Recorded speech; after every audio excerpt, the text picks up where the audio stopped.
Salam damai sejahtera, saudara-saudariku terkasih dalam Kristus Yesus. Manusia kerap kali bertindak melebihi dari seharusnya. Bahkan hubungan dengan sesama pun sering diperlakukan dengan seenaknya, tanpa memperhatikan perasaan, meski dengan orang yang kita kasihi sekalipun.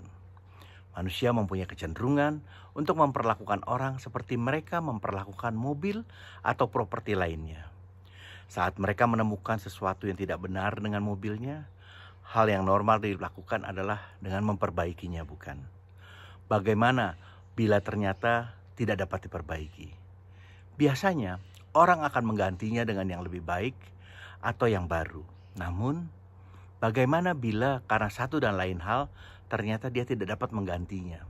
Misalnya tidak mempunyai cukup uang atau mungkin sedang sibuk sehingga belum punya kesempatan untuk menggantinya. Nah, biasanya kita juga akan mengabaikan masalah dari mobil tersebut atau malah mungkin mengabaikan mobil tersebut dengan mengganti mode transportasi kita.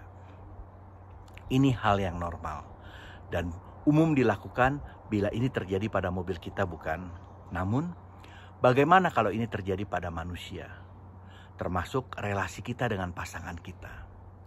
Banyak perkawinan yang gagal dan berakhir dengan perceraian hanya karena manusia cenderung memperlakukan pasangannya seperti dia memperlakukan mobilnya tadi. Saat ada sesuatu dari pasangan yang tidak sesuai dengan apa yang ada di kepalanya, manusia berusaha memperbaikinya, berusaha merubah sesuai yang dia ingini. Memang, dalam beberapa kesempatan ini bisa terjadi demi nama cinta. Kalau ini terjadi itu baik sekali. Tapi secara umum yang terjadi tidaklah demikian. Orang akan berontak, marah, dan merasa dilecehkan karena sebetulnya manusia memang ingin dicintai apa adanya dan diterima secara utuh, bukan sebagian-sebagian. Ya, yang jadi masalah bagaimana bila ternyata masalah yang tidak dapat diterima ini terus berlanjut seperti kebiasaan buruk juga perilaku yang menyebalkan tadi. Lama-lama akan terjadi gap yang semakin lebar. Dan saat cinta tidak terpelihara dan mulai memudar, hal seperti ini dapat meletup dan mencuat ke permukaan. Nah, saat itu biasanya akan ada dua cobaan. Pertama, dia akan berpikir, wah, rasanya kok kita sudah tidak cocok lagi ya. Sudah tidak sejalan, rasanya tidak ada gunanya diteruskan. Maka timbul pikiran untuk menggantinya dengan yang lebih baik. Dan menceraikan untuk mendapatkan pengganti seseorang yang tidak memiliki kelemahan yang sama. Namun ingat, ini bukan jaminan penggantinya itu bisa memiliki kelemahan lain yang mungkin jauh lebih parah.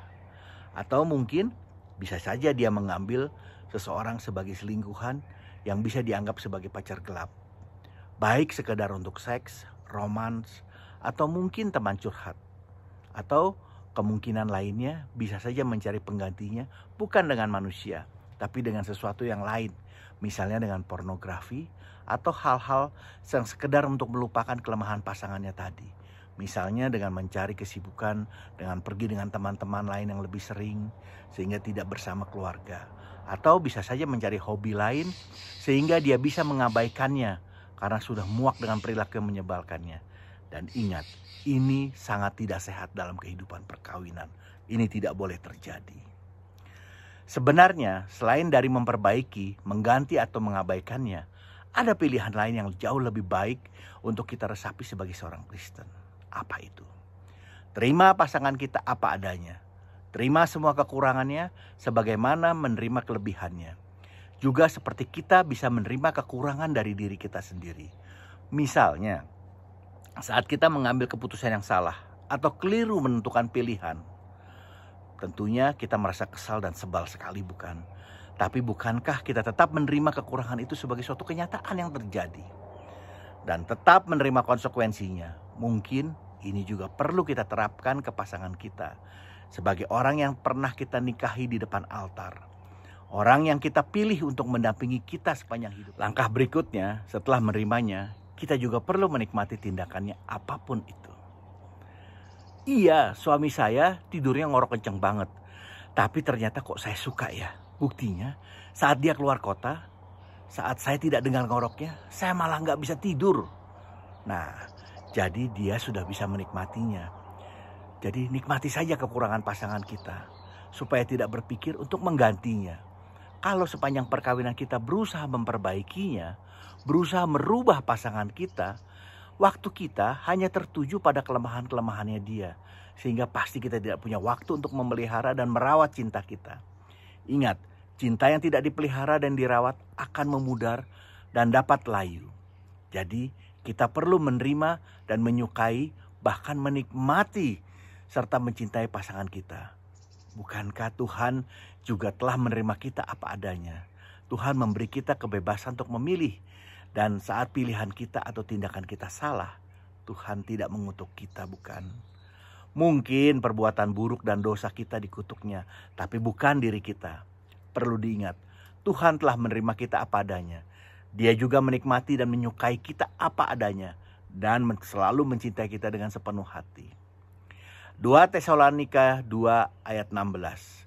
Dan Ia, Tuhan kita Yesus Kristus dan Allah Bapa kita yang dalam kasih karunia-Nya telah mengasihi kita dan yang telah menganugerahkan penghiburan abadi dan pengharapan baik kepada kita. Bila ada masukan, mohon berikan komentar Anda. Jangan lupa di subscribe dan share agar kita dapat saling memberkati. Amin. Tuhan Yesus memberkati kita semua.